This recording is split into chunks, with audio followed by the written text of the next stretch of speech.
It's Friday morning. We're talking football. DFS Friday show coming up next.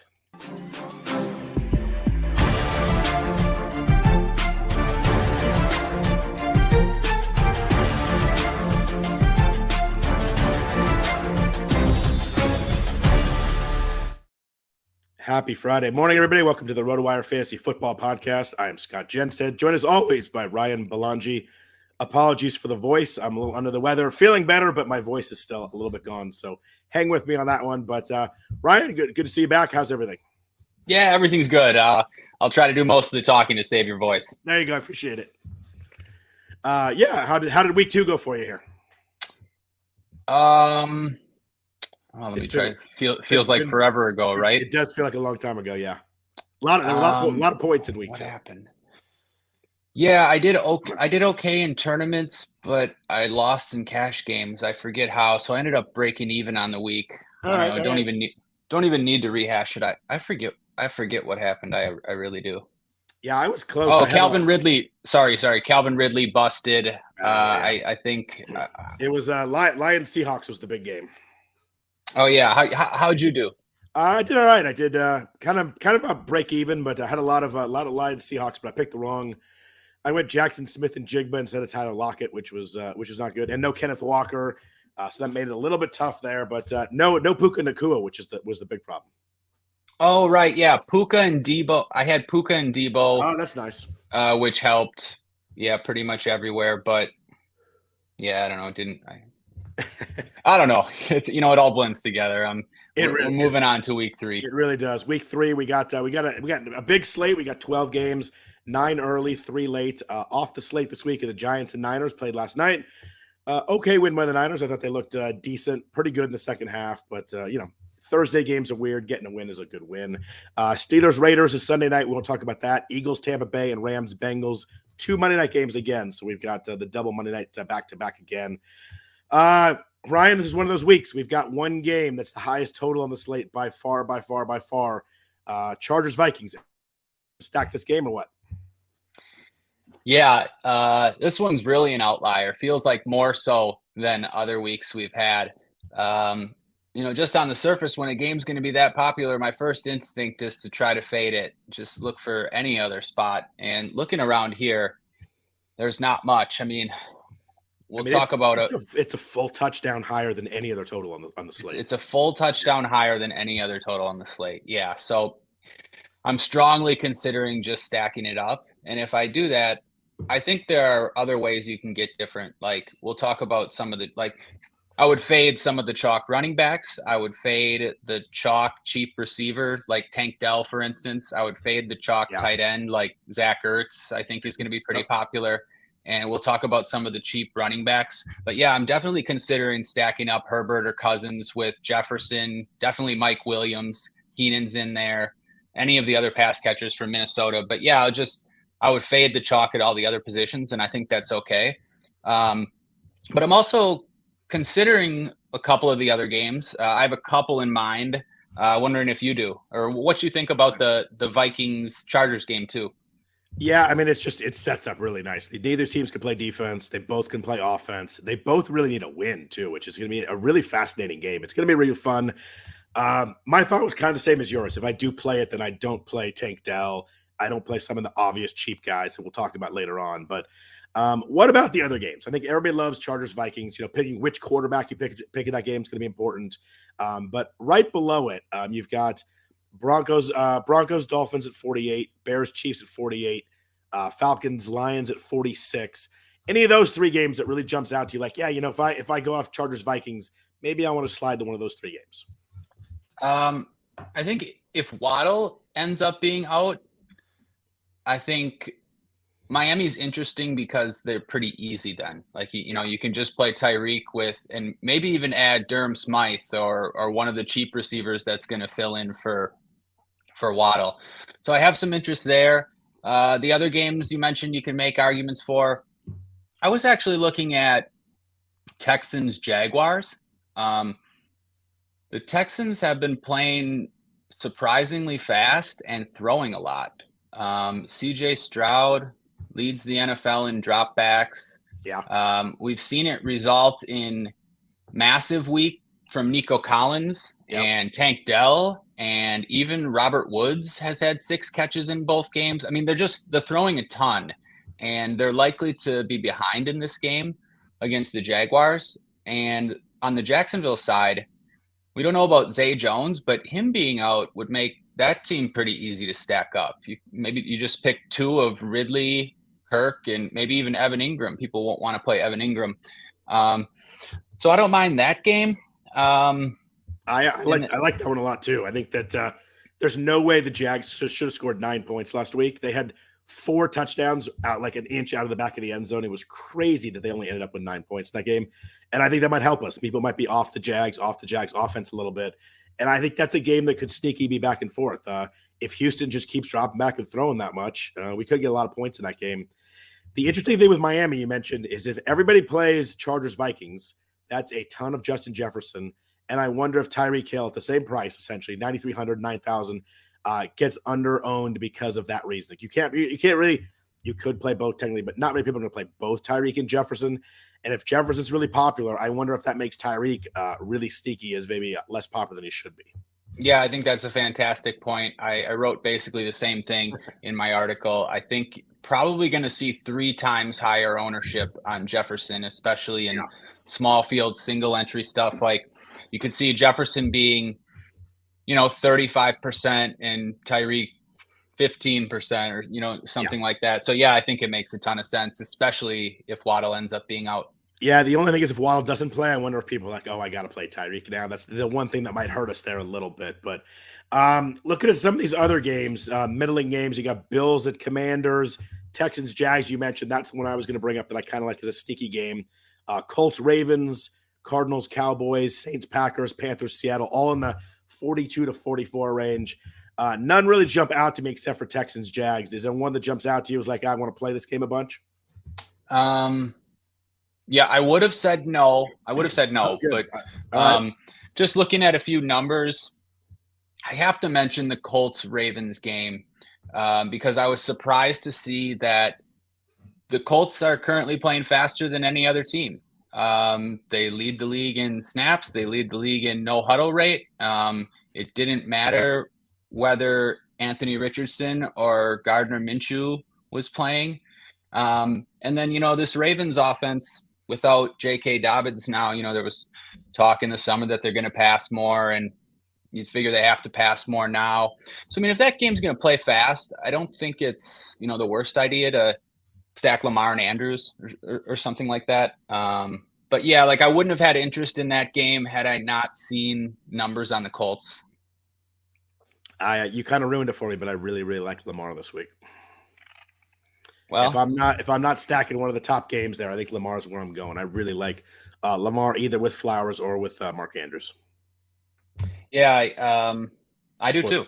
Spoiler alert. I don't think people will play Andrews either. So like he could could be a smash spot, So yeah, I like that. Yeah, I like your points there. That's really good. We've got some low total games. We have Tennessee, Cleveland is at 39.5. And the lowly Pats and Jets game, 36.5, Ryan. That's an ugly line right there. Yeah, I think we're gonna have to avoid those games. Maybe play the defense. Yeah, maybe Hunter Henry is that like the only possible play there, but that looks ugly right now. Yeah, Hunter Henry, that's a good call. I like getting different in just at tight end in general. You might be eating some chalk on this slate at receiver and some of the other positions. So yeah, tight end's a good spot where I like to get leverage. That's a good segue into a quick talk about are there any super obvious plays? I mean, I think that LA, Minnesota is the answer to that question. You mentioned the 2 guys I had listed here. You had mentioned Tank Dell, 3,600 off the big game. Zach Ertz, 18 targets the first 2 weeks, and only 3,500. Those guys probably pretty really high. Who else do you think is really high? Jerome Ford in Cleveland with Nick Chubb out, I think he'll get a lot of attention, although it's kind of a tough matchup. Who do you think is like obvious, easy first clicks for people this week?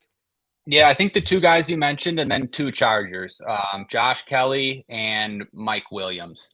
You mentioned Jerome Ford. He's got one of the toughest matchups in fantasy against the Titans, and it's the one that Josh Kelly had last week. And Kelly was popular, and then he busted. this week he's not much more expensive, and he gets.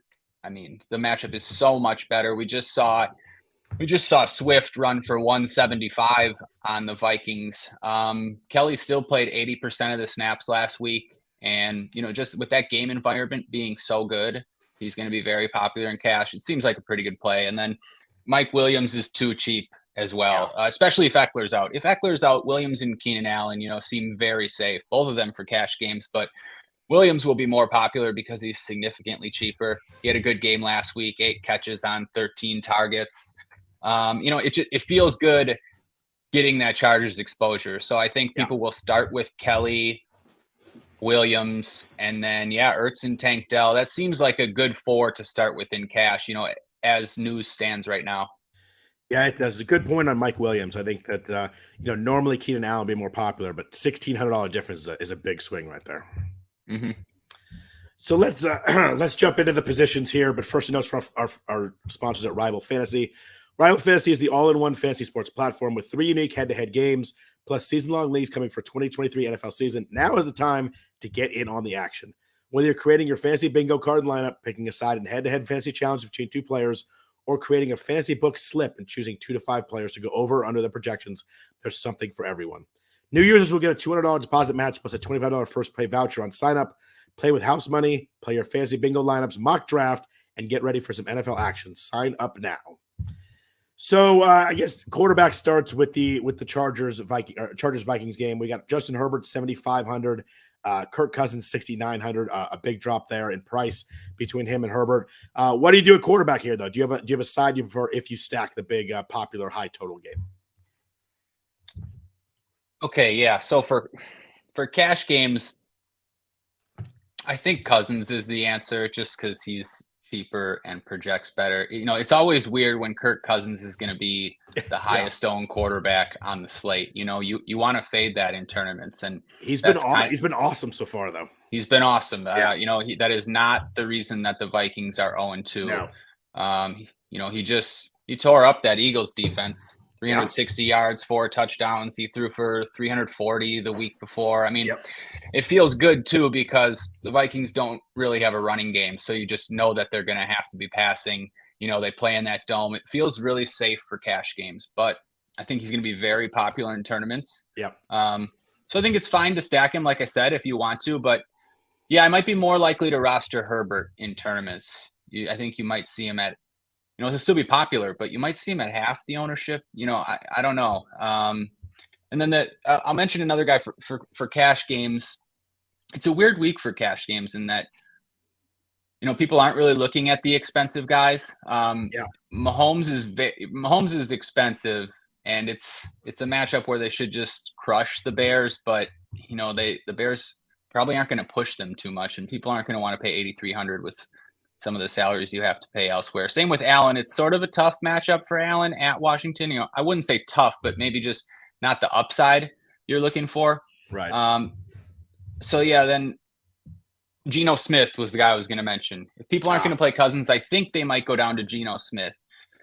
Just looking at projections, him and Cousins are really the only guys who have like a positive value score when it comes just to point per dollar value. Right. They're the only guys grading out, I guess, positively. I think those will be the two most popular in cash. But I'm all about playing some of these other guys in tournaments. Yeah, I am too. I think you can really mix and match guys. I would probably go Herbert too for the same reasons. Again, you said about Cousins, Herbert's not the reason the Chargers are 0-2 either. I mean, he hasn't thrown an interception yet. He was 305 and 2 touchdowns last week. Minnesota it's an interesting matchup because they play a lot of that zone cover 2, beat us underneath, don't let them beat us deep a lot of the game. So it'll be interesting to see how Herbert kind of adapts to that and figures that out. So should be a fun game. Outside of those games, though, a couple names I like. I think the first one I'm going to go to before I get to Lamar is Tua Tagovailoa against Denver, 7,000. Pairs well, obviously, with Tyreek, especially like you mentioned, if Waddle sits. Tua was really quiet last week. 249 yards, only 1 touchdown, still an 8.5 YPA. But, man, the Denver pass D has been horrible. And they face Garoppolo and Sam Howell. Like, this is a whole nother battle with them facing Miami. Might not have Waddle, which hurts. Tua, kind of helps Tyreek if you're playing DFS, but hurts Tua. You'd rather have him out there. But man, this Denver pass D has given up a lot of points. If they could just hang a little bit, and Miami should be able to give up a little bit of points, I think this game could get a little bit more back and forth than people think. Yeah, I'm with you. The one thing I was wondering is, do you run it back with anyone on Denver? Who do you like on the Denver side? It's tough, right? Because like last week, Marvin Mims looked good, but then I looked at him, he played 6 snaps. He just happened to catch 2 deep balls. I'd probably run it back with Jerry Jeudy if I had to, but it's tough figuring out which Denver receiver to play. But I'd probably go Jeudy, kind of give him that first game. It looks like he was healthy, played a lot of snaps. Give him that first game to settle in, and give him the second game is when you want to play him. I wouldn't play him last week, but now you play him this week was my thought on that. Yeah, I'm with you. I think no one's going to play Jeudy. No, because that 6,500 price tag. It's too high, which makes him nobody's going to have him. But for sure, it gets a little bit tough to play him when you play Tyreek and Tua. But I think you can. There's enough cheap options where that's the run back I would have. Yeah, you can afford it. I think that's the run back I would have too. I was considering Javonte. He's still splitting with P. Ryan, obviously. Yeah. He's explosive. He is, but it was I think it was 30 and 33 snaps for him and P. Ryan last week. It's so hard for me to play guys where they better hit one on the field because they're not in the field enough. Yeah, and you're choosing him over other guys in that range, and there's quite a few of them. And a lot of it is my personal angst. I hate turning on the game and seeing the wrong guy in the damn field. Oh man, I know. It's the worst. So what about other quarterbacks? I mentioned before, I really like Lamar this week, 7,700. Even with all the injuries around him last week, still had a top 10 quarterback week. Colts have really struggled against the pass too. This feels like a great setup for me. And I think the Colts can get back at Baltimore a little bit. I mean, I don't think they're going to score a ton on Baltimore, but enough where Lamar has to stay in the game, stay engaged and throwing. I like his weapons. I like that if OBJ is out, I think it's easier to kind of pick a guy, someone to stack him with. I would go Zay Flowers. I think Zay Flowers is the upside explosive guy, but obviously you can go Andrews too. But I think Lamar goes off this week. Yeah, I'm with you on the Lamar take. I don't really have anything to add other than I'm thinking about who I would pair from the Colts. Yeah. I think you could go Pittman. I also think you could go Zach Moss. I saw something. He played almost every snap. I think it was 98% of the snaps last week. I mean, that's just crazy. And I know it's not an ideal spot, obviously, but you only need him to, outscore Josh Kelly and maybe Miles Sanders and a couple Madison. It's doable, especially if a guy's going to be playing that much. I don't know. Do you like Pittman at all? I'm with you on the Ravens. I think Lamar has a good chance to be the highest scoring quarterback, and I'm always up for stacking that. It depends how you build it. If you can afford Pittman, he's probably the obvious one. I think that if you wanted to kind of punt the run back, you go Josh Downs, who has 12 targets through the first 2 weeks, so not an awful option there. I know that you're probably not looking at many points there, but he scores a touchdown. Suddenly you're set there. But I do like Josh Downs a little bit just based on the fact of how involved he is in the offense to start the year. Yeah, actually, I think that might be the move, considering he's the same price as Tank Dell. Yep. I mean, you just get all the leverage in the world right there. You give me Dell to Downs, and then I can go Pittman to someone else in that range, get a little different out of him on both angles, and still get a run back there. That's perfect. I think that's probably what I would go with there. Yeah. The other one sorry. No, go. Yeah, no. The guy, I sort of mentioned it at the top, but Trevor Lawrence. You mentioned, the Jags were close last week. It was so frustrating to watch. It was, yeah. I think Zay Jones had 2 where, his foot just stepped out or whatever. And Ridley had that one where he ran into the crossbar. Oh yeah, that one too. Yeah, into the bottom of the goalpost. Yeah, the stanchion, I think they call it. Yeah. So I do. Yeah, I like the Jags. Especially because I like the Texans' options on the other side. Jacksonville would be pretty easy if Zay Jones was out. We'll get some more news on that today. But these Houston guys, yeah, I have interest in Nico Collins, obviously Tank Dell. And then I'm going to keep talking about low-owned running backs in that range, but I still think you can play Dameon Pierce if you want to take a chance. It hasn't been great so far. Obviously, the offense isn't great, but he did get more work last week. People were worried after Boone and Singletary got a decent amount of work in week 1, but he's just 5,200. I mean, you just have to find the end zone really once, catch 3 or 4 passes, and you can get up to 20 points. And I don't know. So I like that game because I like some of the Texans options. Yeah, I like that game to go over too much. I think the 44 is going to be a little low on that one. With that being said, can you then flip it around and think about in a tournament playing CJ Stroud at 5,200? Yeah, maybe that's it. This is a week where I could get behind going all the way down at quarterback, because it would let you get, it would let you get another expense. It would let you get Tony Pollard if you wanted to. I was going to say, you might even play Bijan and Tony or something like that. Right. Do something really interesting. So I'm interested in doing that, because if you play one of the expensive quarterbacks, you can't do that. Yeah.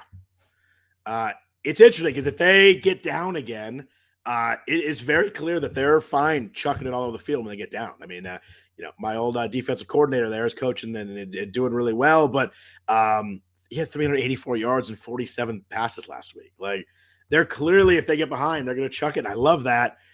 It's dangerous because you got to get back and forth game. But if we like this game to get back and forth, and I think we both do like to go over, 5,200 lets you do a whole lot of things that other people can't do in their lineups. It's great for fantasy that they're letting CJ Stroud loose already. Yeah. Yep. Yeah, D'Amico's letting him throw, letting him loose, which is really good for us in fantasy. I think it's a little spicy. I'm gonna try and build a tournament team with Stroud and see kind of how it looks. I think it could build out pretty well. Me too. You mentioned the expensive guys, Mahomes and Allen, 8,300, 8,100. I think I agree with you. Not many people will play them. Always makes them interesting because they obviously have just natural upside at all times. But like the Chiefs are huge home favorites. But the Bears' defense has been awful. They've allowed over nine YPA to Jordan Love and Baker Mayfield. Like that is not a good stat right there for them. It's just tough to play this week. It's tough to play them, but that there will be low percentage if you want to take a shot on them. Any Jared Goff love 6,500 against Atlanta. I just hate that Atlanta runs the ball so much and just so much time possession. They play like that, but Goff is good every week. Yeah, it's just like you said. It's the Atlanta as the opponent is just not ideal. Yeah, but Atlanta just kind of mushes everything. Yeah, but I just in general I do have interest in Detroit at home against a bad team. Yeah, you need Amon to play. Obviously, he's questionable right now. I don't think I'd play Goff without him, but no. Yeah, I mean the home Lions is a spot that it's been pretty clear with Goff since he's been there. Home Lions is a good spot. Road Lions not so much, but home Lions have been really, really good. Yeah, and especially with David Montgomery likely out. I don't mind at all if someone told me they wanted to stack up the Lions. I think Drake London is even a decent run back at low ownership if Detroit gets out to a lead and the Falcons are forced to pass. He caught 6 passes last week, and we know he's talented. Yeah, that's interesting. I thought about it. I don't think I'll get there, but it does make sense. Yeah, if I'm in that range, I'd probably find a way to like play Lawrence or something like that. But anytime Lions are home, I'm interested. I'm glad you said Drake London, not Kyle Pitts, because I think we're done with Kyle Pitts, right? It's so unfortunate. So frustrating. Yeah, so it talented. Really is. Yeah, and I got back on the train at the beginning of summer, and everyone was hyping him up, and I took a lot in best ball at the start of the summer, and I pulled back. Fortunately, I pulled back, but it doesn't feel great. Yeah. I weirdly ended up with Pitts in one of my bigger leagues. I don't even know how it happened. It's kind of like one of those spots where like there's nobody else here. I might as well take a shot in him. I mean, he just kept falling. He keeps falling, and it just is not. It's hard to find any like light in the tunnel at it too, because you're like they're just not going to use him that way. I mean, every once in a while he catches a deep ball, and you're like, oh, there it is, but there's just no consistency. They're not doing it regularly. It's frustrating, but it's and they're 2-0 now, which makes it even worse because now they think whatever they're doing is working. I kind of hope the Lions beat them this week. Yeah, it's tough to watch. We need them to be trailing and down double digits, and even last week they were against the Packers, your Packers, and Ritter threw the ball a lot, and there was still no Kyle Pitts. Like it's just brutal. It's a frustrating fantasy offense for sure. Yep. Yeah, someone in the chat said Arthur Smith system kills Kyle Pitts' upside. That sums it up in one sentence perfectly. Mm-hmm. Let's get into running backs now, but first a note from our sponsors at Bettor Vision. Bettor Vision, that's OR Vision, is the only app that syncs all your fantasy, DFS, and sportsbooks accounts in one place. We only show you the best odds for every bet, so you always get the best value. And our dashboard is the only one-stop shop to track all your fantasy matchups, DFS bets, DFS picks, and bets. That's Bettor Vision, Bettor. Ryan, we mentioned before, there are going to be some expensive running backs who are very appealing this week. I think the top two are very clearly Tony Pollard, great matchup against the Cardinals. Bijan Robinson, the game we just were talking about at Detroit. Seems clear to me these are the top two running backs this week in terms of popularity at the expensive range. Do you have a preference? Is there anybody else in this like you range? How do you kind of deal with this range right now? Yeah, and they stand out even more when you don't have McCaffrey on the slate and with Eckler injured and Chubb injured. There's only three guys above 7,000, right? Assuming Eckler doesn't play, it's Pollard, Bijan, and Derrick Henry, who's questionable also.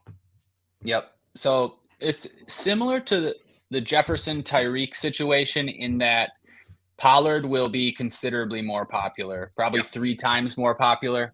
He 32 touches for Pollard last week against the Jets, and they asked Mike McCarthy about it after the game, and it didn't seem like they were going to slow down. I think he said Pollard has incredible endurance. They're not worried about his workload. I mean, they might not need it here, right. But he should have plenty of opportunities to score, and he leads the NFL in carries inside the 10-yard line right now. I know people may have been worried about his goal line work coming into the season. He weirdly hasn't done much with it though. Right. It's very strange, but yeah, he's very active in there. Yeah, I think he probably will at some point. We saw him catch 7 passes last week. Again, though, it might be a blowout and Pollard might end up not getting there. So I do like going to Bijan in tournaments just because he'll be much less popular. I don't know. What do you think? Man, you watched some of those clips from Bijan last week. My God, some of those cutbacks and there was one of an aerial clip of him juking 2 guys. The guy is unbelievably good. 7,800 on the turf in Detroit. 172 total yards last week. He went from 47% of running back touches up to 60% of running back touches. That's a good sign right there because obviously Tyler Algier played a lot in the first game, and I think he's going to keep playing a lot. But Bijan's going to touch it more, and Atlanta runs the ball so much. I'm not even sure it matters that much. 11 targets through 2 games too. Detroit has been good versus the run, but I think he's a very, very viable pivot away from the popular Pollard. I think that's probably where I'm going to go. Is I'm going to move away, but it's hard not to go Pollard against Arizona. But I wonder after 32 touches last week if that's a negative this week, with the fact that if they do get up in that game, maybe they're like, hey, this is the week they're going to sit Pollard.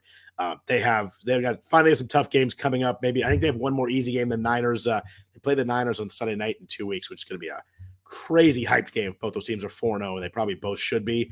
That's going to be a crazy hyped game. But I like both this week. I think if you wanted to play like a CJ Stroud and try and fit both in, that's a really interesting way to go. But it's hard to find a fault with either of these guys this week. They both line up really nicely for me.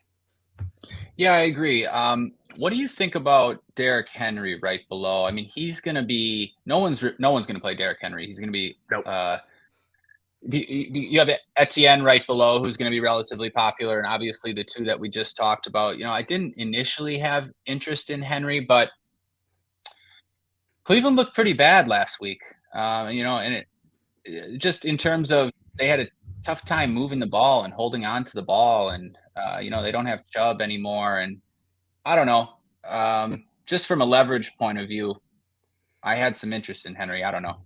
Yeah, I mean, I think it's strictly a leverage play because you've got really popular guys above him and below him. I don't think anybody's going to have him. He's coming in with a questionable tag.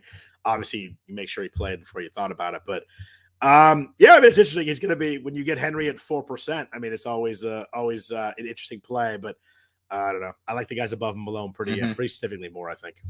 Okay. But those are the kind of plays that turn I do too. Yeah, I mean, I do too. I'm just trying to make the case. Yeah, I mean, he's a lot of volume. I know that Tajay Spears is involved, but still, Henry's touching the ball a ton. He had 28 touches last week, 95 yards and a touchdown when they beat the Chargers. Only averaging 3.6 yards per carry, but I think with Henry, we've seen that that can bust pretty quick. He can hit a long one. We don't always think of him as the long guy, but he can definitely hit a long one. It's interesting because there's going to be nobody playing him. Yeah. Okay.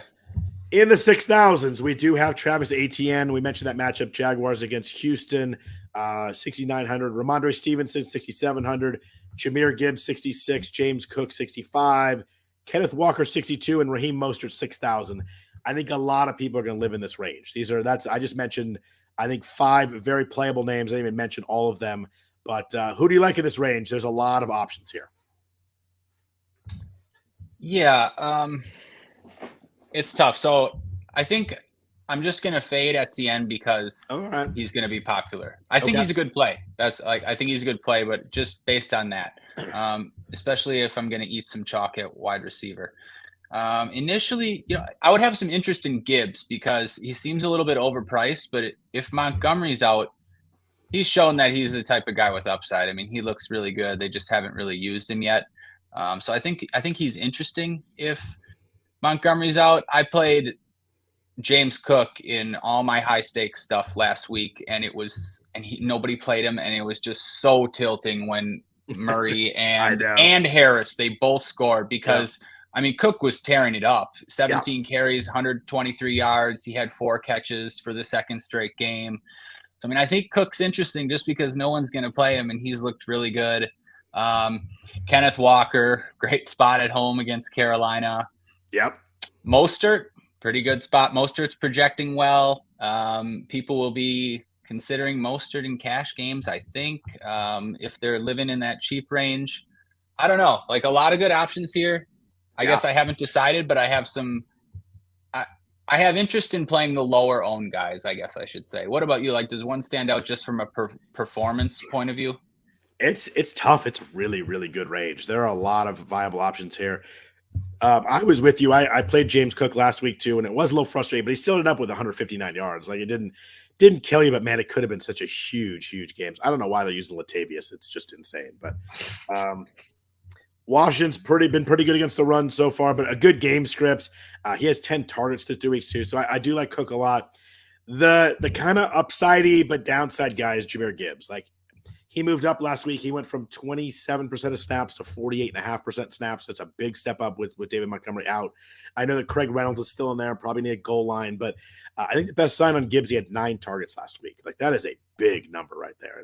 And, Goff loves to check it down, so I think that works well. So I think Gibbs is kind of the boom bust play this range. He could not do a lot, but 1,600 at home against Atlanta, I really like that play. So I think that in tournaments, I'd be going Gibbs. But it's hard to make a case. I wouldn't go Ramondre. I think the Jets defense is just too tough. They're averaging, I think, 2.8 yards a carry again. So I wouldn't go there, but I get ATN, I get Gibbs, I get Cook.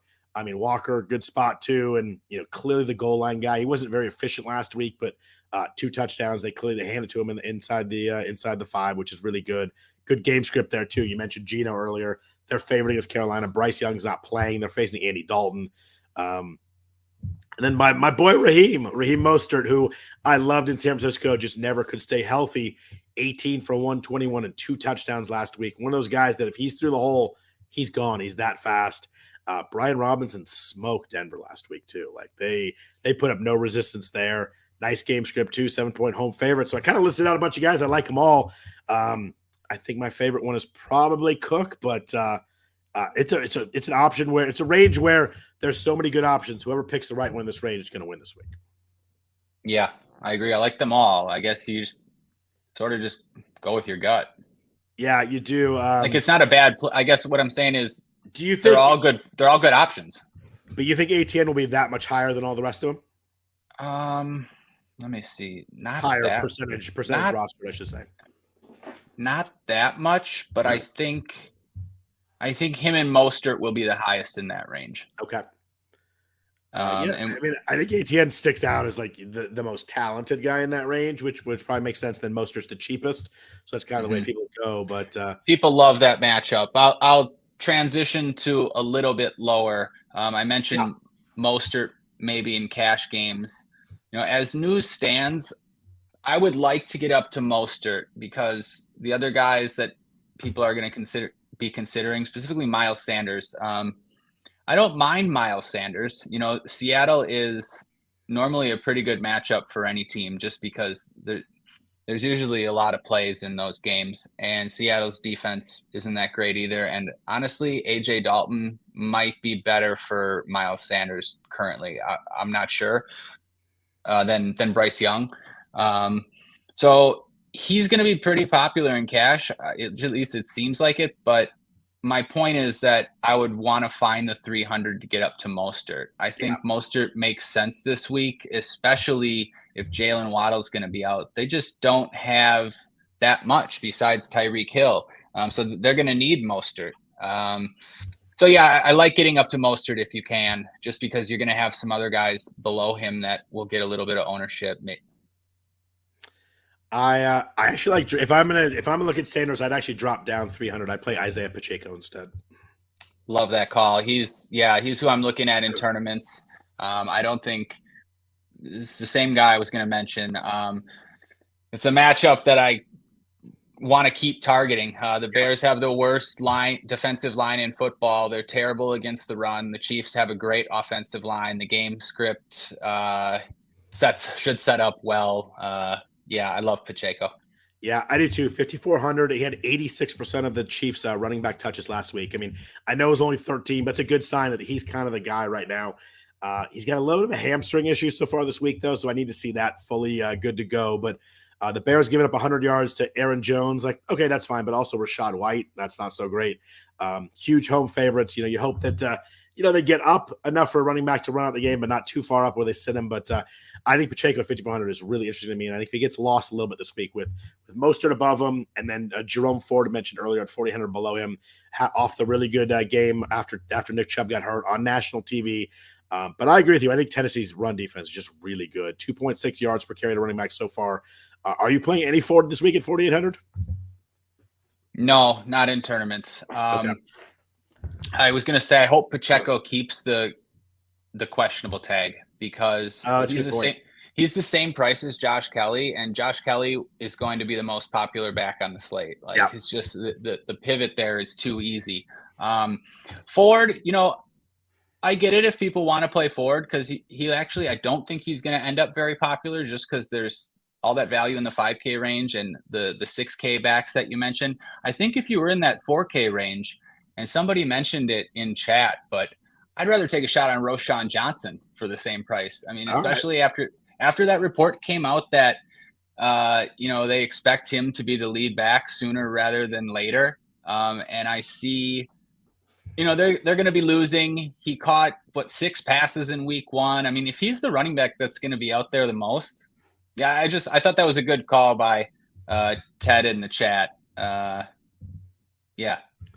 Yeah, that's an interesting one right there, and I don't think anybody will really probably click that button, especially as a running back in a game where a team's a 13-point underdog. And to be clear, I wouldn't click that name either in like my single entry stuff or smaller field stuff. But if you're trying to win that big $3 tournament or the Millie Maker, I mean, those are the types of plays that people do it with. So, are you playing Josh Kelly if Eckler sits? How you deal with that? Yeah, that's a good question. I think, like, if I was stacking up Kirk Cousins, I would want to have some Josh Kelly exposure, because it just makes too much sense. Okay. You don't have to, because it's also a great spot to get different. It's one of those that can go either way, Scott. Like, maybe you want to eat that chalk at running back because he does look like a good play. Maybe you get different somewhere else. Or maybe you fade him for Pacheco. There's really no right answer. I think I'm fading it for Pacheco. Yeah, I think that's the best answer, because the game theory reasons are still, that's still the best way to win a tournament these days. So I like that. Not someone to play him, but I'm interested to see how Kendre Miller looks this week. He's 4,300 at Green Bay, with Kamara not back yet and Jamal Williams out. I think it'd be an interesting Kendre Miller week. Dart in a DFS tournament, but I probably wouldn't do it. I think they're going to ease him in a little bit, but I'm interested to see how he looks. Yeah, that's a good call. I forgot about that Jamal Williams news. We saw it. I think they ease him in a little bit too much to play this week at DFS, but something I'm going to keep my eye on for sure, because I think he's a fun, explosive guy from TCU, and he had some hamstring issues the first couple of weeks, but seems like he's healthy and good to go at practice this week. Yep. Let's jump into wide receivers now, but first a note from our sponsor, Vivid Seats. Football is back. Kick off NFL season with vivid seats and score tickets to all the hottest matchups and biggest games of the year. Catch every pass, every tackle, and every heart-pounding play of your favorite team live and in person. And with Vivid Seats rewards, now you can earn rewards with every single purchase. Each ticket you buy gets you closer to your reward. Just buy 10 tickets and simply cash in your credit towards your 11th ticket purchase. It's just that easy. Plus, Vivid Seats is offering you $20 off your first $100 ticket purchase with code RotoWire. That's code ROTOWIRE. From the 50-yard line to the upper deck, Vivid Seats has great tickets for all your 2023 games that matter to you. Just visit vividseats.com or download the app today. So we kind of hit the uber expensive receivers earlier. Jefferson's 9,300, Tyreek is 9,000. Then it drops way down. What do you do with these other guys? I think we've kind of hit Jefferson and Tyreek plenty. Diggs is 8,100, Amon-Ra 79, CeeDee Lamb 77, Allen 76, Ridley 72, Chris Olave 7,000.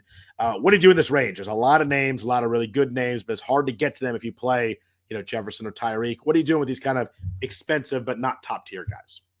Yeah, they're all going to go overlooked in tournaments for the most part because Jefferson, Mike Williams, and then also Keenan Allen are going to be pretty popular. And specifically for cash games, I'm trying to start with those three. I'm trying to start with Jefferson, Keenan Allen, Mike Williams. I mean, it's just assuming Eckler's out. It's so you go both Chargers receivers. I would go both Chargers receivers in cash games. Okay. Yes, and Josh Kelly. I would want to capture that entire offense. It's just it's such a better environment than all the other games, and they're also going to be chalky, especially Williams and Kelly. So it really doesn't matter if they bust because most of the field is going to have them anyways. So yeah, I would try to get all three of them in cash games for tournaments. Yeah, all of these other guys are going to be great leverage. CeeDee Lamb, nobody wanted to click CeeDee Lamb last week against the Jets defense. And Sauce Gardner. And I mean, yeah, he was great. And Dak. They ran him away from Sauce Gardner so nicely. Like their game plan was beautiful last week.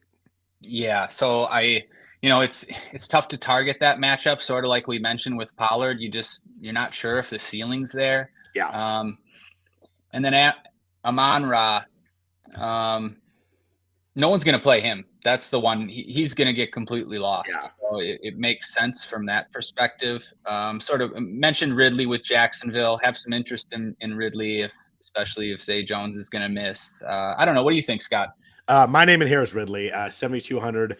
It's one of those things like, will Jacksonville throw enough? But I do think Houston will have enough kick in there to kind of make Jacksonville keep throwing. I think Jacksonville was frustrated after last week, too. They were so close to scoring so many points. He was only 2 for 32 last week, but he had 8 targets. Like, that's all I care about. I want to make sure that he's involved and active.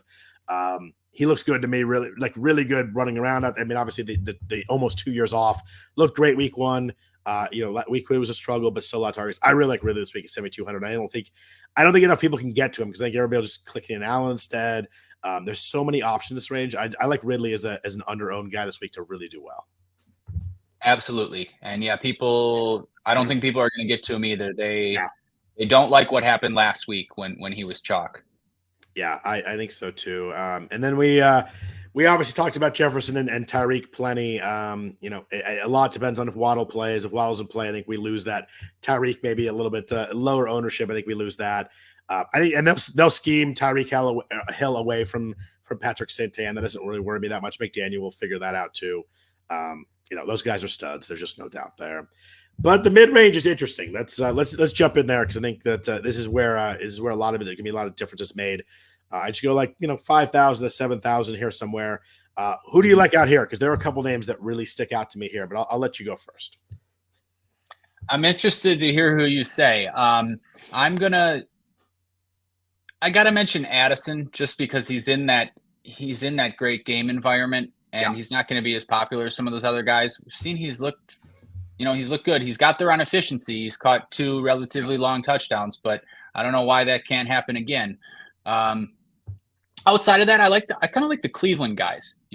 We just saw that Tennessee continues to be a massive pass funnel, and I don't expect they're going to have success running the ball. So I think Amari Cooper makes sense. I know it's a little below 5K, but I like Elijah Moore as well.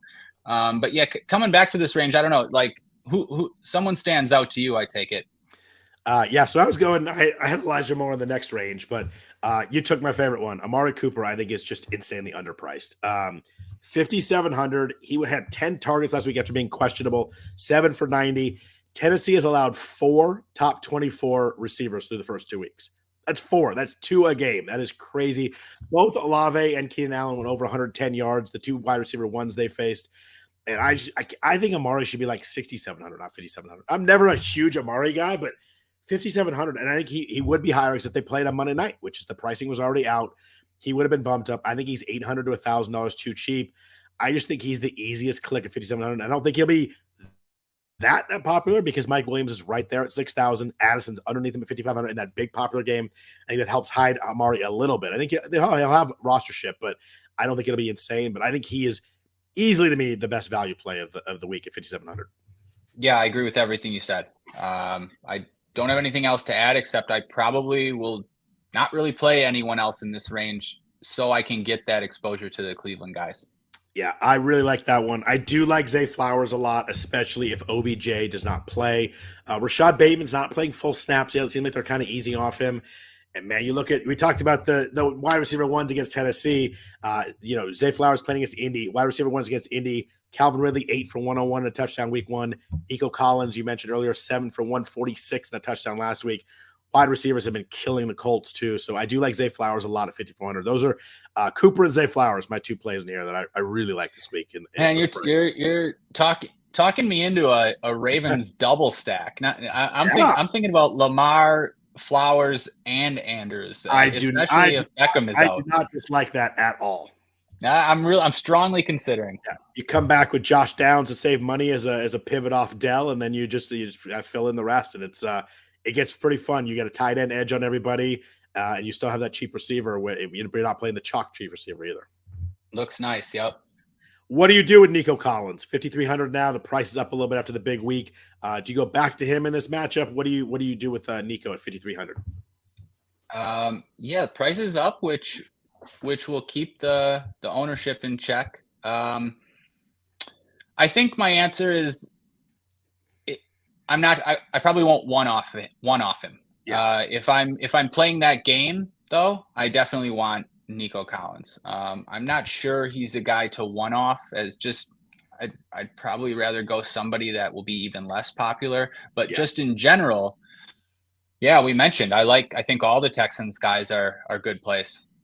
If I play Trevor Lawrence stack, I'm going to go with Collins. Just kind of I think everybody will go with Tank Dell as that play. So I think that I will.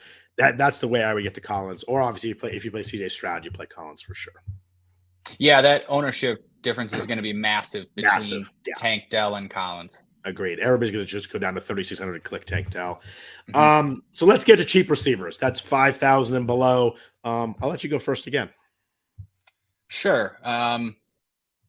We both mentioned Elijah Moore, so we like him. He has 16 targets in the first 2 weeks. Yeah, he hasn't done much with them, but like the fact that he's that involved, it makes me pretty excited about him. Me too. And he had a couple close calls in that Pittsburgh game, a couple where he just stepped out. You can tell that they're trying to get him involved. We need Deshaun to play better, but maybe that'll come at some point. But just activity plus talent plus price makes Elijah Moore pretty interesting to me. Yeah, me too. I guess I feel like I should mention KJ Osborne just because he's the guy that really no one's going to play in that game. And admittedly, I don't really want to either, but he had 6 targets in both games so far. And I know that eventually Addison is going to be that guy, but they don't have a running game. And if he's going to see 6 targets again, I'll take that for $4,000. So I think that's okay in tournaments. Looking cheaper, I see somebody mentioned River Craycraft, and I understand that sentiment if Waddle's out. Even like Braxton Berrios, I think could see a big uptick in snaps. He's already been involved with Waddle out there. So I get that. I think that makes a lot of sense if you're, especially Tua, if you're playing Tua, those aren't guys that I'm going to play as one-offs necessarily. As far as other guys that are going to be popular, Jaden Reed, we got to mention again after 2 more touchdowns last week. I mean, depending on the Christian Watson news, I think you could see people back on Jaden Reed. I don't know who am I missing down here. There's some other guys in the 4K range that look okay. Yeah, I mean, a couple names in here that interesting. First one to me, like just talent wise and popular in the offseason, Jahan Dotson is still down here. He's 4,900. Has not done much with his targets. Kind of similar to Elijah Moore. He has 12 targets, but hasn't done much with them. Should be a good game script for Washington, though. They should be trailing Buffalo. Sam Howell has shown some stuff these first couple of weeks. That throw to McLaurin in late in that game last week was beautiful. Like when they came back on Denver. So I think maybe it's a Dotson week. 4,900 is a pretty good price, but high enough where everybody's not just going to click him. Like if he was 3,900, everybody would have him. So I like that. Josh Reynolds is really interesting, especially if St. Brown sits. He's 4,200. He has 13 targets through 2 weeks. Like he's clearly the wide receiver too. You look at snap count, it's Amon-Ra and then it's Reynolds. We kind of thought it would be a bunch of guys after Amon-Ra. It's very clear Josh Reynolds is the wide receiver 2 in the situation. Had 2 touchdowns last week. 4,200 I think is a excellent price for Reynolds. I really like that as a play. We talked about Tank Dell. He had 10 targets last week. We talked about other pivots in there. The other one that's to me, if you're in a tournament and you want to play someone in a great matchup and get away from the Tank Dell ownership, the Reynolds, whatever it may be, Michael Gallup is 3,700.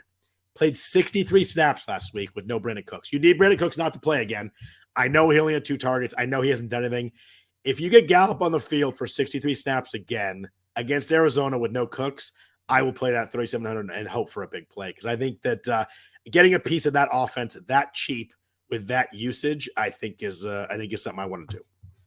Yeah, I tried that last week. Yeah, with Gallup, it didn't work. Sorry, didn't mean to bring up the PTSD for you right there. No, I was still happy with my decision though. Just nobody played him. There's these other cheap wide receivers that everyone else is on, which is understandable. So yeah, I get it. I'll mention one more guy, same price as Dodson. It's another one of those tournament plays. It's kind of a similar play to Dodson, but Hollywood Brown had 10 targets last week, and I probably wouldn't have mentioned it until we saw the Diggs news yesterday for the Cowboys. I don't know. There's going to be a backup in there. So I mean, if you're playing Tony Pollard, I mean, no one's going to play Hollywood Brown. So I don't mind it. It was actually a nice play design on the touchdown too. He was in the backfield and he caught the touchdown. It was kind of a nice setup. You got to think they're throwing the ball the whole second half, right? Mm-hmm. Yeah, that's it. Yeah, Dobbs hasn't looked. He's looked serviceable at times. Yeah, and I think it's 4,900. The same theory with Dotson is they're cheap, but they're expensive enough where it's harder to talk yourself into them. Like it's 3,900. You're like, I'll just play that for sure. But 4,900, that's enough in there where you're like, oh, you can just look up and see like, oh, Nico Collins and Zay Flowers are right there. Amari Cooper's right there. I think that keeps everybody away from Dotson and Brown. I think those are good calls of guys that are going to have to see targets in the second half of their games. It's a great point. People don't mind at all punting for 3,900, but once you get to 49, it's really tough. There's just so many names that much closer. You're like, I could just drop my defense even more and get to Zay Flowers or get to some of the 5,000. So I think that I think Dotson and Hollywood Brown, people just kind of scroll right by him, to be honest with you. Mm-hmm. I like that. What about tight ends? We talked about Mark Andrews as kind of a Lamar stack, but what do you do with tight ends this week? It's tight ends have been kind of a mess through the first 2 weeks of the season so far. Yeah, they have. I think you try to get punctuated by Darren Waller no show last night. Oof, yeah, that hurt. Oh man, another needle you hit me with. I had the winner in showdown last night, but with Waller over Breida, and Waller had all those opportunities. I mean, just catch 2 of those balls and you get there. But yeah. Anyways, I will try to get different at tight end in tournaments. For cash games, I think it's pretty easy decision right now. You just play Zach Ertz because that's where all the ownership is going. And I didn't think we would be talking about Zach Ertz in week 3, but he's got 18 targets now. 18. I couldn't believe that when I looked last night. Crazy. 6 catches in both games, and Dobbs seems like a quarterback who's going to rely on a tight end like Ertz. I mean, it makes sense. Especially this week, he's going to get pressured every play. Like the quick dump off to Ertz is automatic. Imagine you're Dobbs. I mean, this is one of those games where you're not looking forward to Sunday. You got to be. Micah Parsons is in another world right now. Oh man, I love Nick Bosa, and he deserved defense player of the year last year. But like Parsons looks unbelievable right now. It's going to be hard for him not to win that. Him and TJ Watt look awesome so far. Yep, I agree. So Ertz looks pretty good in cash games. So yeah, then who else? We mentioned Mark Andrews. Can you get to Kelsey or Hawkinson at all this week? 6,500 and 7,200. I might be able to get to. Yeah, it's tough. Like you have to do it. You have to force it intentionally. It's just because if you play Minnesota, you're going Cousins, you're going Jefferson. It's hard to pay up a tight end. You're really going to have to sit and kind of take elsewhere. But maybe that makes it doable because I don't think that many people play. I think Hawkinson will actually be not that popular considering how popular this game is going to be, just because it's hard to get to him if you're playing the other guys in this game. Yeah, so that's the reason to do it. You're right. Yep. I don't think Hawkinson's going to be popular at all. I don't either, which is kind of wild considering how popular that game's going to be. Yeah, and you're right. It's exactly what I was thinking. It's wild, and it's because Kelsey and Andrews, he's sandwiched right in between them. Yeah. He's got priced up now, Hawkinson. So yeah, if I'm going there, I think it's Hawkinson. But this is going back to if for whatever reason you're planning on stacking Mahomes or you want to stack the Chiefs, I think it's fine to play Kelsey. I'm just not on that. I don't know. Yeah, I mean it's a week where nobody will do it too. Like I don't. It doesn't. Yeah, no. Yeah, it feels like the Chiefs are still. They sort of need a get right spot. At least in terms of Kelsey was out last week. That game was it was supposed to go off and didn't. I mean it wouldn't shock you for those guys to have big games here and just pour it on. And Kelsey didn't play a ton last game either. So I'd probably see him play a full game first. But if you want to be a first adapter and get in there. I don't think I pay 7,200 for it, to be honest. I think I'd rather have a receiver and drop down. But we talked about Ertz is 3,500. What do you do if you want to get a little cheaper than the top guys, but you don't want to play Ertz? Who do you like down here, like under 5,000 at tight end? Yeah, I think there's a lot of guys. I think there's a lot of guys you could take a chance on. I would like the cheapest. I would like Durham Smythe. Mentioned a couple times if Waddle's out, but I think other people would also like him. Like you would see him as relatively popular. That's not like anything sneaky. Some of these other guys, I don't know, like Musgrave's going to be relatively popular again if Watson's out. That's okay, but I don't know. I'd rather go honestly. Like I'd rather go a Dalton Kincaid. I was on Kincaid last week. They at least from what we hear they sort of expect him to be their slot guy. At least that's what I keep reading. And I don't know, like get a guy on Josh Allen's offense for cheap that people aren't going to really play. I mean, he caught 5 of 6 targets last week. It just happened to be Knox who got in the box. You mentioned Hunter Henry. I like that. I think Laporta's interesting for 4K. I think Dalton Schultz is even interesting. We mentioned all these guys on the Texans. They're passing so much. No one's going to play Schultz. He had 7 targets last week. I don't know. I think the name of the game for me is to just try to avoid some of the chalk.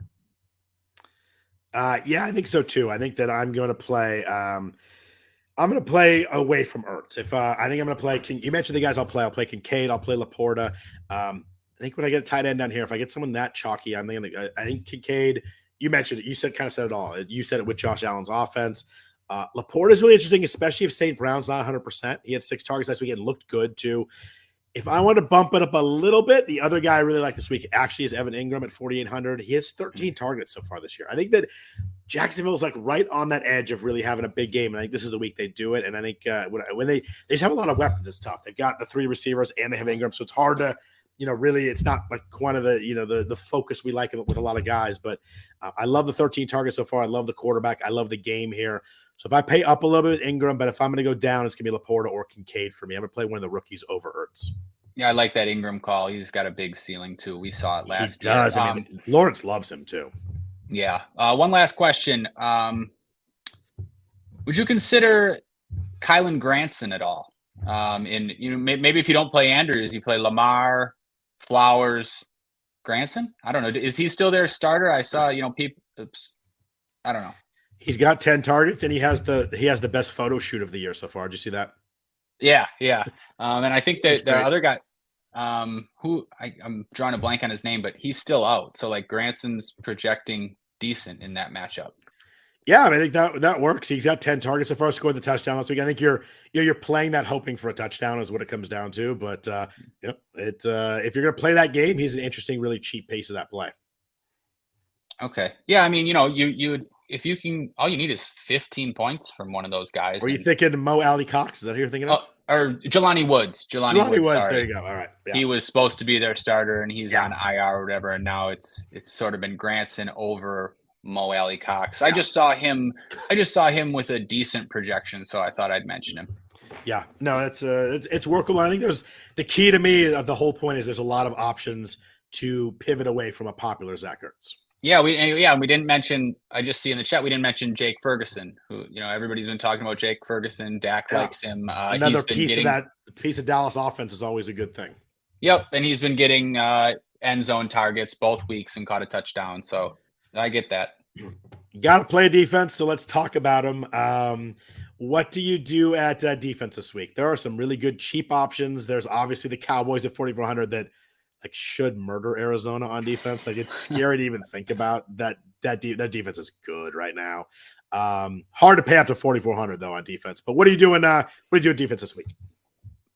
Okay, so the most popular defense in cash looks like it's going to be the Bills. They're away to the Commanders, and they're pretty cheap. Obviously, I think that's a good play. That's what I'm going to do in cash games. I don't think it's such a smash play that I'm going to do that in tournaments.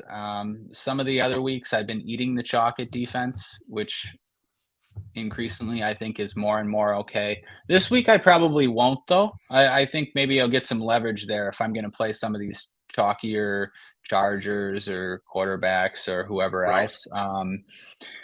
The Jets seem okay for the same price, right below at about a third or a fourth of the ownership or something.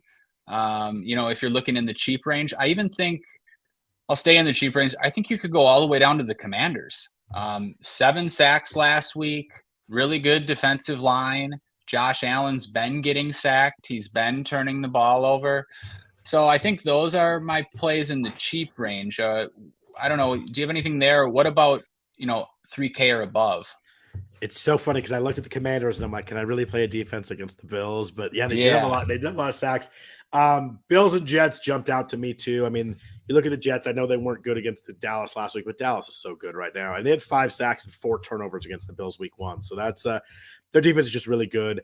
If I were to jump up a little bit, there's 2 plays. I think the Patriots against Zach Wilson is very very playable.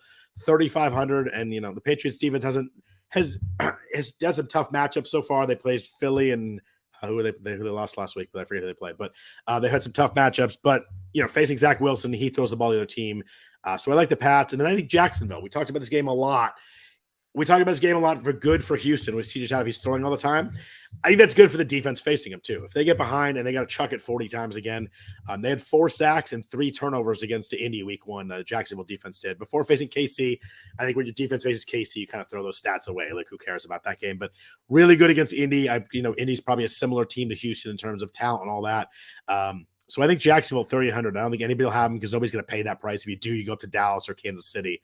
I think Jacksonville's a really good play on defense at 3,800.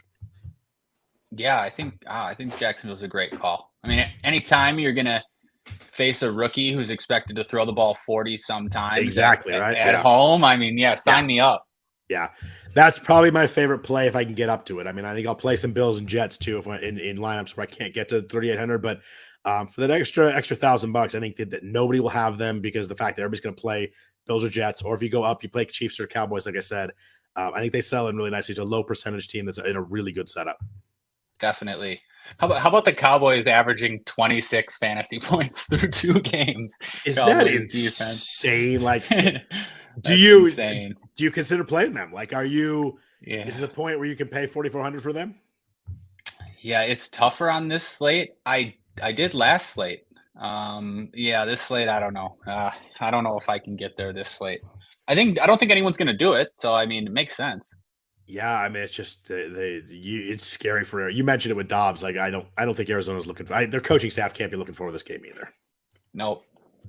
At home, it's gonna be all Cowboys fans too. Like the Cowboys take over Arizona when they play there. It's gonna be ugly.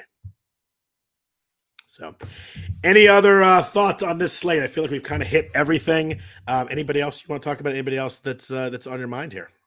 Just trying to do a quick scroll. I think we, I think covered pretty much everything I wanted to talk about. Yeah, you?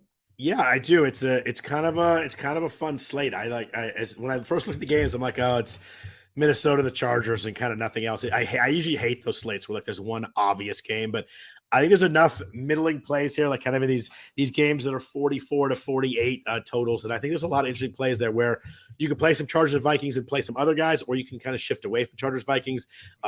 After I dug into it, I thought it was a more interesting slate than I did on a first glance, which is a good thing. I think that's gonna be fun. Yeah, me too. I feel the same way. I texted a couple people initially. I think I hate this slate, which this slate sucks. You know, when Right. one game stands out so much, but you're right. I feel the same way as you because it just opens up different opportunities, and we like enough of these guys from the other games. Yeah, I think it's going to be fun. And I was glad that week 2 we had a lot more points. Like week 1 was an ugly offensive week, and it was kind of a frustrating week to watch. Week 2 opened up a lot, so hopefully we'll get that more of week 3. But want to thank everybody for listening. Thanks everybody for listening and hanging with my voice here. I feel like I got a little better as we went along, but I know that I don't sound like I normally do, but I appreciate everybody hanging in with that. If you want to follow Ryan on Twitter, he's at Ryan Belongia. Belongia is Belongia. I am at Scott Jenstad, Jenstad.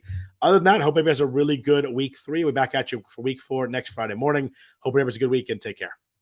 Thanks, Scott. Good luck, everybody.